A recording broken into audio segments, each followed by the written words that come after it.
Le journal spirituel d'Elizabeth Kindelman. Chapitre 1 1961-1962.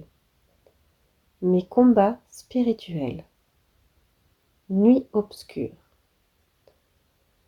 Le chemin du Seigneur, celui par lequel il nous conduit, ne finit jamais. C'est nous qui nous détournons de lui. Moi aussi j'ai dévié. Les nombreuses préoccupations, le travail épuisant, joints à ma situation de veuvage, vinrent à bout de mon recueillement spirituel. Peu à peu, je me suis éloignée de Dieu. Le continuel effort pour survivre occupait mon esprit. Au bout d'une longue lutte, ma vie spirituelle s'était tellement obscurcie que même la force de ma foi se trouvait ébranlée. Cette lutte continuelle pour l'existence faisait que je me demandais à moi-même. Tu vois, je te l'ai toujours dit, pourquoi avoir une famille nombreuse ?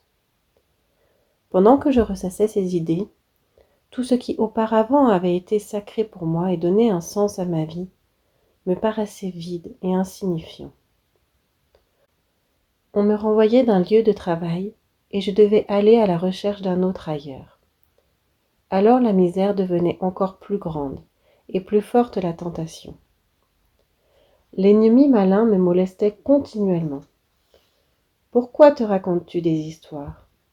Tu sais bien, toi, que tu aurais déjà abandonné la lutte il y a longtemps, mais tu ne sais pas quoi dire à tes enfants. Tu ne sais pas comment leur dire tout ce en quoi tu ne crois plus toi-même. Enlève donc ton masque enfin. Tu verras comment tu vas aller mieux. Tes enfants arriveront bien à découvrir ce que tu essaies de leur cacher en ce moment. Alors je m'arrêtai pile, et pendant un moment, le visage de Dieu, déjà très ombrageux, se présenta à moi. C'est ainsi que commença une grande lutte en moi. J'implorais Dieu. Quelque chose d'indescriptible. Je ne trouve pas de mots pour exprimer le combat spirituel qui commença en moi. La lutte a été longue, épouvantable. Cela me tapait sur les nerfs. J'allais encore à la Sainte Messe, mais c'était pour moi si vide, et cela me fatiguait. À l'époque, je faisais 2 quarts de travail par jour à la manufacture, et même il m'arrivait de travailler les dimanches. Mes enfants allaient à la messe dominicale le matin, tandis que moi j'y allais en soirée. Cela valait mieux parce qu'ils ne voyaient pas ainsi mon manque de recueillement. Au moment de la Sainte Messe, au lieu de prier, je bâillais d'ennui. Un jour, j'ai décidé de ne plus y aller. Je n'irai plus bâiller, me disais-je. Peu à peu, il me semblait que même ma conscience s'y était résignée. Un dimanche, je me suis mise à laver le linge de la semaine. Dans la matinée, j'ai envoyé mes enfants à la Sainte Messe, tandis que moi, j'ai lavé toute la journée. Le soir venu, mes enfants m'avertirent. « Oh, maman, il est déjà 5h30 !»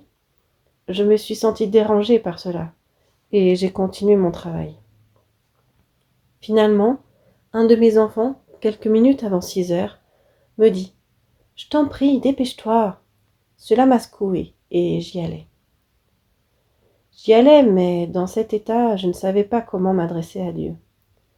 Je me surpassais en divagations dans mes pensées. Que suis-je bête ? Pourquoi je garde encore le jeûne du tiers-ordre du Carmel ? C'est une pure folie. Laisse donc tout cela. Je décidai de ne plus me priver de manger de viande, puisque mon alimentation était de si mauvaise qualité. J'ai toujours observé ce jeûne sans aucune difficulté, mais seulement par routine. Quand je revins à la maison, j'ignore moi-même comment m'est tombé dans les mains le petit psautier de la très sainte Vierge. Je l'ouvris et je me mis à prier.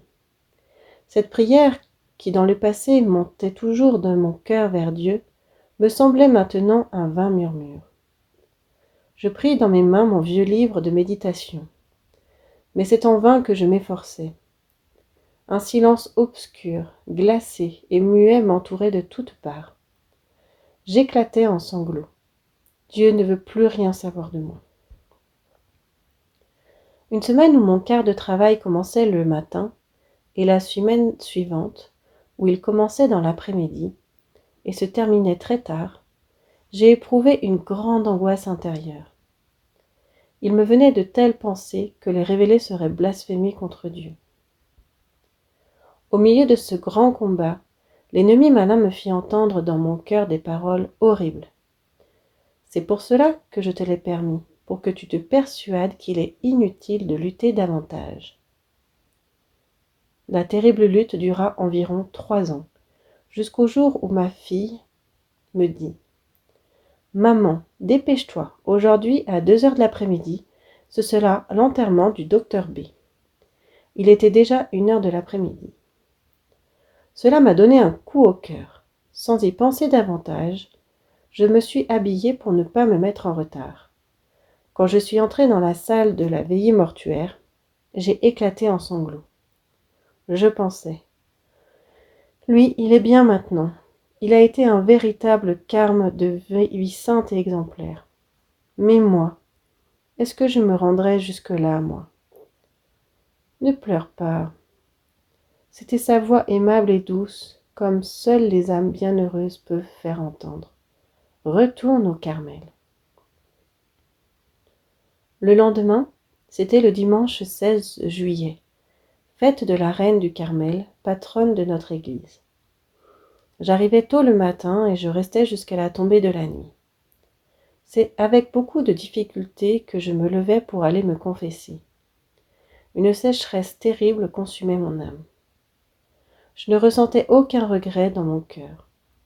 J'ai récité la pénitence mécaniquement, tandis que je pensais.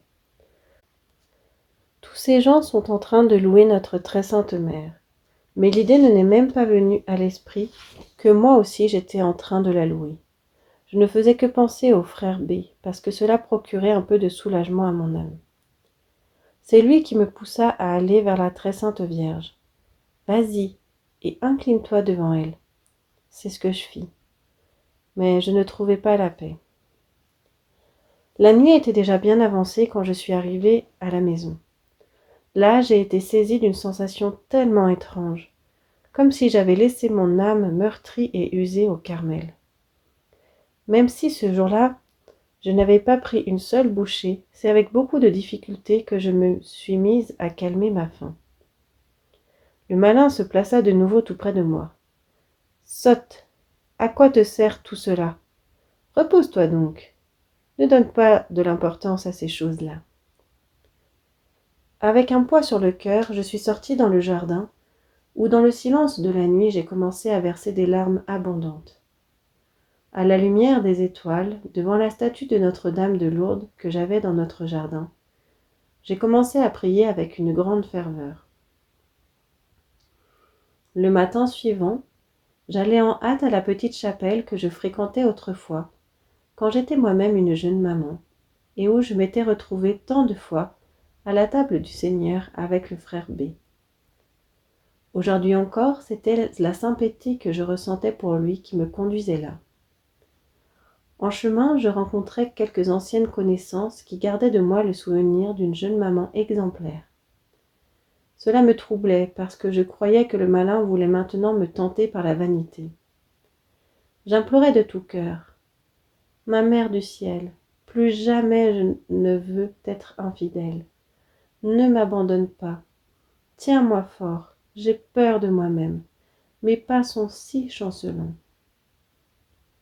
Durant la Sainte Messe, je priais sans cesse le Seigneur Jésus. « Seigneur, pardonne-moi mes péchés. » Je n'osais pas m'approcher de la table du Seigneur, même si la personne qui était à mon côté me prit plus d'une fois par le bras. « Allons-y donc. » Le Seigneur frappe à la porte. Durant ces jours, j'ai reçu ces grâces extraordinaires que le Seigneur accorde uniquement aux faibles et aux convalescents. Une sœur agenouillée à côté de moi m'a dit « Je m'agenouille à côté de vous pour être moi aussi une sainte. » Oh, je savais qu'elle voyait et sentait le Seigneur Jésus en moi. Quelquefois, je marchais continuellement, les yeux baignés de larmes. L'amour que je ressentais pour le Seigneur Jésus baignait mes yeux de larmes de repentir. Je ne voulais plus voir le monde. Je recherchais uniquement le silence pour pouvoir entendre continuellement la voix du Seigneur. Parce qu'à partir de ce moment-là, c'était lui qui me parlait. Ah, ces conversations intimes sont si simples. Il y a si longtemps que je t'attendais. Je l'ai supplié qu'il me permette de me plonger dans l'océan de ses grâces. Je demandais avec ferveur ses grâces pour mes chers enfants aussi, afin qu'il les attire à ses côtés. Il me promit que si je le lui demandais avec constance et persévérance, il me l'accorderait. Pendant que je l'adorais, plongé dans une profonde dévotion, le démon me dit « Crois-tu qu'il peut faire cela ?» S'il en avait le pouvoir, il le ferait parce que cela serait bien plaisant pour lui. Quelle terrible gifle! Le cœur me serra. Alors apparut la sainte face du Seigneur devant mes yeux spirituels et il dit « Jésus-Christ, regarde mon visage défiguré et mon corps sacré torturé. N'ai-je pas souffert pour sauver les âmes? Crois en moi et adore-moi. » En cet instant, j'ai fait des actes de foi, d'espérance et de charité, et je l'ai supplié de ne jamais permettre que je me sépare de lui, qu'il m'enchaîne solidement à ses pieds sacrés pour que je reste ainsi toujours unie à lui. Ainsi, je me sentirai à l'abri. Lui, pour sa part, me demanda de renoncer à moi-même, parce que je suis très distraite et mondaine. Jésus, je ne t'oblige pas. Ta volonté est libre, seulement si tu le veux. De toutes mes forces, je me suis appliquée à le faire. Par la suite, tout s'ordonnait autour de moi pour m'amener toujours plus près de lui, car il continuait à me presser. Jésus, je voudrais te donner de grandes grâces, mais pour cela, renonce complètement à toi-même. Ces paroles étaient graves pour mon entendement. C'est pourquoi je lui demandais, en serais-je capable? Jésus, tu n'as qu'à vouloir, le reste, confie-le-moi. Cela m'a coûté bien des luttes, mais le Seigneur a éclairé mon intelligence et m'a guidé pas à pas. J'ai eu à vivre ces renoncements concrètement dans ma famille. Étant donné que mon plus jeune enfant vivait avec moi, le sens et l'importance des renonciations n'étaient pas clairs pour moi. Dans ma maison, je dus me serrer toujours davantage pour faire de la place à mes enfants qui fondaient leur famille. Cela m'a coûté beaucoup. J'avais une maison de 4 pièces avec les commodités modernes. Il restait encore la vaste salle à manger à ma disposition, à laquelle j'ai renoncé aussi, bien que cela m'ait coûté beaucoup. En laissant la salle à manger, les souvenirs joyeux et tristes du passé ont envahi mes pensées. De nombreux événements familiaux ont défilé devant moi.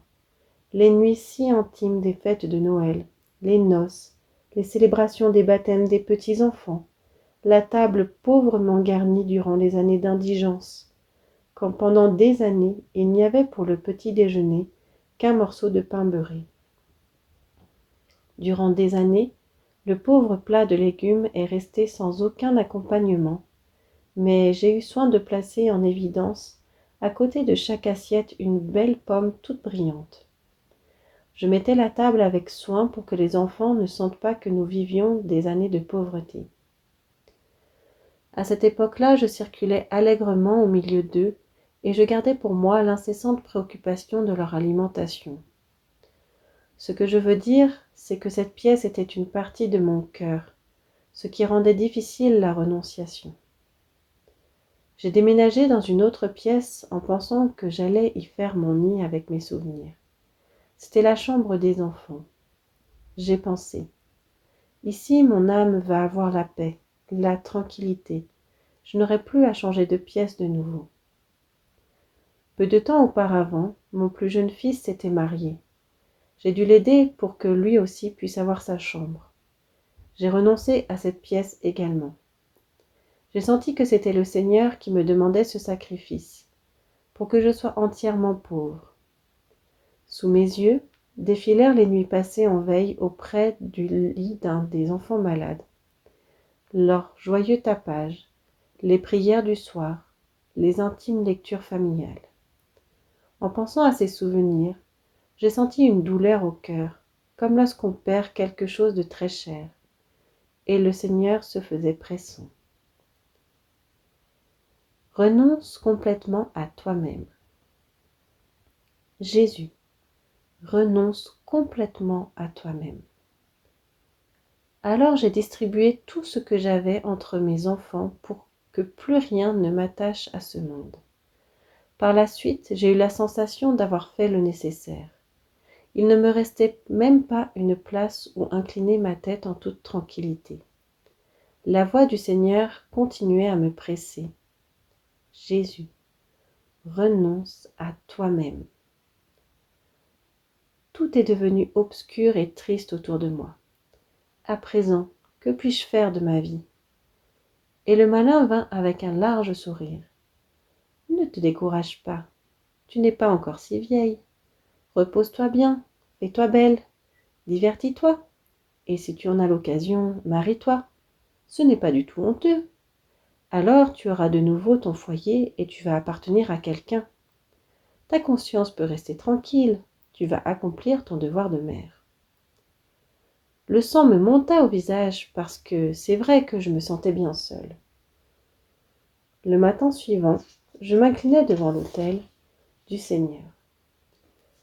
Mon Seigneur, tu sais, n'est-ce pas, que je me suis enchaînée à tes pieds sacrés et que je ne veux pas bouger de là. Je lui demandai. Seigneur, pourquoi m'as-tu laissée si seule ? Jésus, pour le bien de ton âme. Moi aussi, durant des heures, j'ai lutté seule dans mon agonie. Et toi, même ce petit sacrifice te paraît difficile. Accepte tout ce qui va t'advenir encore. Alors je me suis adressée à ma fille C, à qui j'ai remis la direction de la maison. À partir d'aujourd'hui et à l'avenir, c'est toi qui seras la petite maîtresse de maison. Moi, je ne cuisinerai plus. Elle me regardera toute surprise, comme si elle me demandait ce que j'allais faire. Ce que vous me demanderez, j'ai dit, et je mangerai ce que vous me donnerez. C me répondit, ma chère maman, tu agis comme un ermite. À ce moment entra M, ma fille la plus jeune. Elle était mère de 2 petits-enfants. Je dois me chercher un travail, dit-elle, parce qu'avec un seul revenu, on n'y arrive pas. Son mari est professeur. J'ai alors renoncé en sa faveur au produit de mon travail bien rémunéré à la coopérative, travail qui consistait à peindre du plastique pour qu'elle ne soit pas obligée de laisser seule à la maison ses 2 petits-enfants. Cela a été ma dernière renonciation. C'est en quelques jours que s'est passé tout cela. Je devais faire rapidement ce sacrifice parce que le Seigneur me pressait. Jésus, ta libre volonté t'appartient. Je ne te l'impose pas. J'accepte si toi aussi tu le veux. La seule chose qui a de la valeur à mes yeux est que tu t'abandonnes entièrement à moi, en toute confiance. Crois-tu que je ne peux pas te récompenser pour tout cela ? Quelle richesse t'attend ? À l'école du divin maître. Ces renonciations contraignantes se réalisèrent en moi le 10 février 1962, un samedi. Le jour suivant, dimanche, fête de Notre-Dame de Lourdes, je m'enfuis tôt dans l'après-midi du tapage de la vie familiale. Mon âme désirait le silence. Comme je n'avais plus de chez moi, le Seigneur a voulu qu'il en soit ainsi. Dans l'église. En ce merveilleux dimanche, une multitude de gens sortait du sanctuaire Maria-Rémette, ermitage de Marie. Les fidèles dévots visitèrent notre église dédiée à l'Esprit Saint. J'étais agenouillée au milieu de la multitude. Après une brève adoration, je racontai au Seigneur. Mon Jésus, me voici. Je me suis détachée totalement du monde selon ton désir pour qu'absolument rien ne puisse s'interposer entre nous deux. Je te plais bien ainsi? Ô mon Dieu, quel misérable je suis! Combien il m'a coûté de faire la renonciation! Sais-tu combien il est humiliant de vivre ainsi? La voix du Seigneur se fit entendre en moi. Jésus, c'est ainsi que tu dois vivre à partir d'aujourd'hui, dans la plus grande humiliation.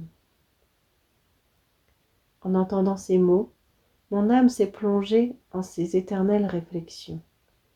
Je lui demandai, « Maintenant, ça y est, m'acceptes-tu » Le Seigneur ne me répondit pas. Il n'y avait qu'un grand silence dans mon âme. La tête inclinée, je ne regardais que lui. Que va-t-il me dire? Je sentis que cette renonciation à tout m'avait rapproché du Seigneur. Rien ne perturbait plus le silence de mon âme. Tandis que j'étais ainsi agenouillée, mon âme se remplit d'un profond repentir et de gratitude envers lui. J'espérais ces paroles comme jamais. Après un long moment, je rompis finalement le silence. Te réjouis-tu, ô mon Jésus, de toutes ces âmes dévotes qui sont venues à toi? Jésus. Oui, répondit-il tristement. Mais comme elles sont pressées, elles ne me donnent pas le temps de leur accorder mes grâces. Je le compris, et comme j'aurais bien voulu le consoler. Ô mon doux Jésus, moi je vis pour toi, je meurs pour toi, je suis tienne pour toute l'éternité. Entre-temps, je cherchais comment pouvoir le consoler dans sa profonde tristesse. Je me souvins de ce petit oiseau qui, selon la légende, voulait retirer les épines de la tête sacrée du Christ. Tandis qu'il s'efforçait de le faire, sa poitrine se teignit de rouge avec le précieux sang du Seigneur. Je demeurai là longtemps. Je commençais à avoir froid. Je voulais prendre congé de lui pour aller à la maison. Alors au fond de mon cœur, j'ai entendu sa voix suppliante. Jésus, ne t'en vas pas tout de suite. Je suis restée à ma place. Après un petit moment, j'ai entendu une douce voix dans le silence de mon âme. Message de la Mère de Dieu. Sainte Vierge, ma chère petite carmélite. En l'entendant, un grand repentir inonda mon âme. Par la suite, j'entendis 2 fois encore cette douce voix, et entre-temps jaillir de mes yeux des larmes de peine et de douleur pour mes péchés. Peu de temps après, la très sainte Vierge recommença à parler dans mon cœur, comme si elle se retenait de pleurer. Puis elle a dit, Vierge Marie, adore, fais réparation à mon Saint-Fils si souvent offensé. Je restai pensive. Cela ne peut venir du malin, parce que lui ne dit pas « adore et fais réparation ». Par la suite, il s'est produit une petite confusion en mon âme. Comment puis-je faire cela? Je suis restée encore un peu dans l'église. Je ne priais pas.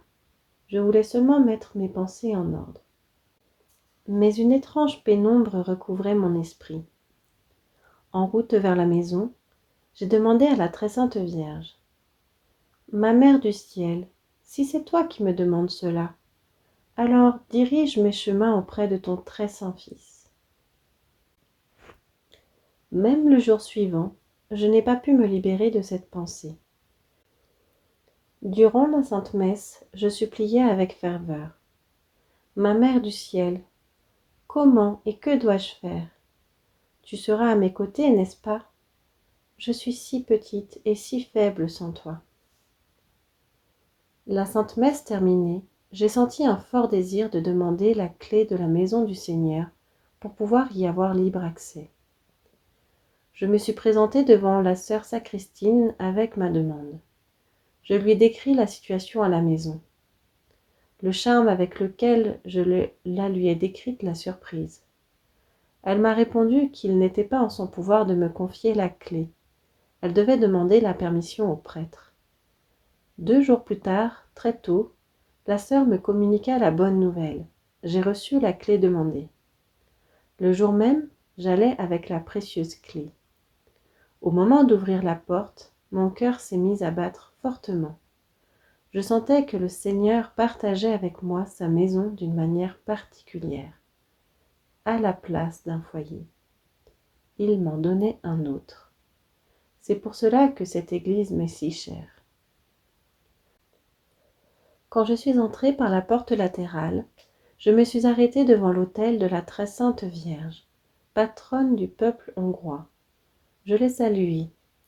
Je te salue Marie, ma douce mère.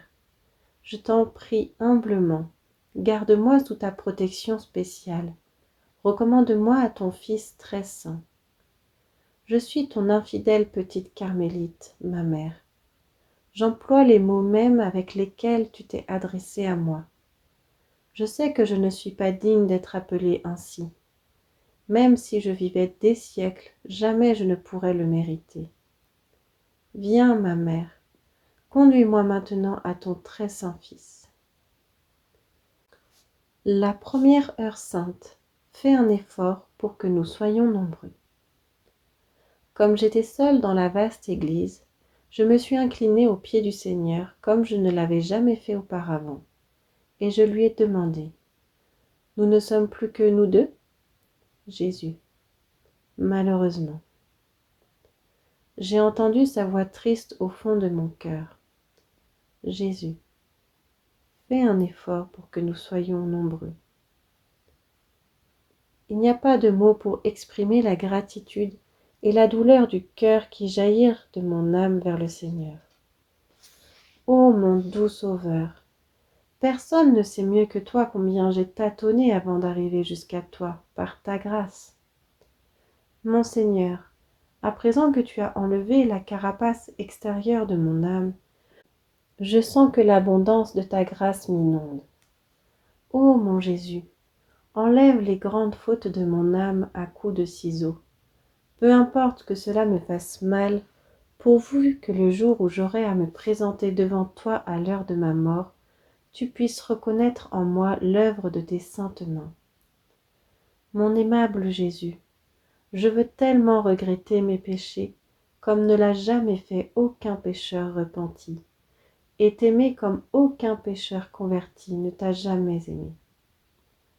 Mon aimable Jésus, je te supplie avec une profonde humilité, pour qu'à l'avenir plus un seul jour de ma vie ne passe sans que la gratitude et l'amour que je ressens pour toi fassent jaillir de mes yeux des larmes de repentir.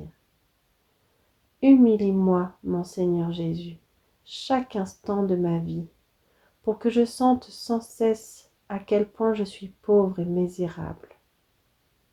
Ô mon Seigneur Jésus, mon cœur a sursauté à la pensée que dès maintenant, ici sur la terre, je peux vivre avec toi, mais qu'après ma mort, pour un peu de temps, je devrais me séparer de toi à cause de mes péchés. Dis-moi, mon aimable Jésus, qu'arrivera-t-il de mes innombrables péchés? Une angoisse inimaginable est descendue sur moi. Comme je suppliais le Seigneur, il me fit alors sentir que mes péchés se perdraient en son amour miséricordieux. Qui sait jusqu'à quand je serais restée là, sans faire attention à moi et prosternée aux pieds du Seigneur, si la sœur Saclestine ne m'avait averti qu'à 7h30 on fermait la porte. À ce moment-là, je n'avais pas la clé. Je ne pouvais pas me séparer du Seigneur Jésus, et je lui ai demandé de venir avec moi. Je me suis dirigée vers la maison par un chemin plus long, par les rues silencieuses. Je sentais que le Seigneur venait avec moi. Nous n'avons pas échangé un seul mot. J'aurais voulu me prosterner dans la poussière de la rue, tellement je sentais sa présence. À partir du moment où il m'a donné une maison si grande, je le visitais chaque nuit avec un cœur humble et repentant, mu par la gratitude, et, conformément au désir de la très sainte Vierge, je l'adorais et lui faisais réparation. Quelle allégresse je ressens quand je vais vers lui. Il est toujours là et il m'attend. Je ne sais pas de décrire ces heures intimes parce qu'il serait impossible de le faire. L'année 1961 s'est passée au milieu de ces conversations que je n'ai pas alors mises par écrit. Je n'ai commencé à écrire que lorsque le Seigneur m'en donna l'ordre. Quand l'aimable Sauveur tient une brève conversation avec moi, je l'écris mot à mot. Durant les heures saintes, il arrive souvent que les idées passent directement à mon subconscient, et ensuite je me sens incapable de les exprimer. Une fois, je l'ai remercié de m'avoir assuré un éternel refuge. Jésus, assure-moi, toi aussi, ma petite Carmélite, un refuge éternel. En vérité, reconnais-tu combien nous deux, nous nous appartenons? Que ton amour ne se relâche jamais. Une fois, il me demanda de faire les lundis une prière nocturne pour les âmes sacerdotales qui sont au purgatoire. Un autre jour, je suis allée visiter la maison de quelques personnes de ma connaissance, où il y avait une chapelle. Ma visite terminée, je n'y suis pas entrée pour le saluer. Avec un ton plein de douceur, il me reprocha mes nombreuses indélicatesses à son égard. Je lui dis : « Pardonne-moi, mon aimable Jésus. Ne t'ai-je pas demandé d'effacer les mauvais traits de mon âme ? » Il me répondit d'une voix paisible : « Jésus, ma petite, tu dois m'aimer jour et nuit. » À un certain moment, je lui ai demandé la permission de sentir sa présence pleine de majesté et de bonté. Jésus, ne demande pas cela pour toi-même, ma petite. Je l'accorde à celui pour lequel tu as fait un sacrifice, ou à ceux pour lesquels tu as offert tes prières. Pardonne-moi, mon Jésus. Tu vois quel égoïste je suis. Jésus, je connais ton imperfection et ta misère, ma fille, mais cela ne doit pas diminuer ta persévérance, parce que c'est une raison de plus pour compter sur mon amour avec un plus grand abandon. Ô mon Jésus adoré, ô mon Jésus adoré, ô mon Jésus adoré, ô mon Jésus adoré. Que nos pieds cheminent ensemble, que nos mains rassemblent dans l'unité, que nos cœurs battent au même rythme. Ô mon Jésus adoré, ô mon Jésus adoré, ô mon Jésus adoré, ô mon Jésus adoré. Que nos cœurs soient en harmonie, que nos pensées soient à l'unisson, que nos oreilles écoutent ensemble le silence.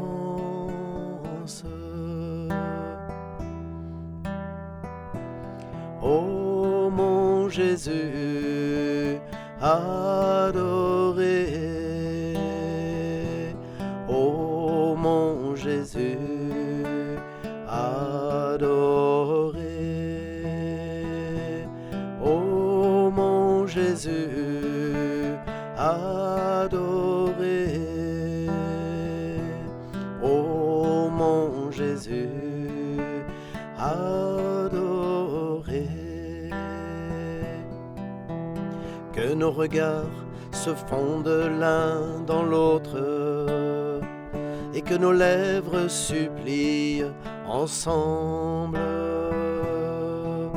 le Père éternel pour obtenir miséricorde. Ainsi soit-il.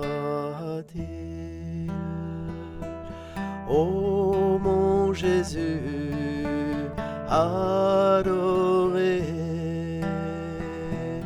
ô mon Jésus adoré, ô mon Jésus adoré,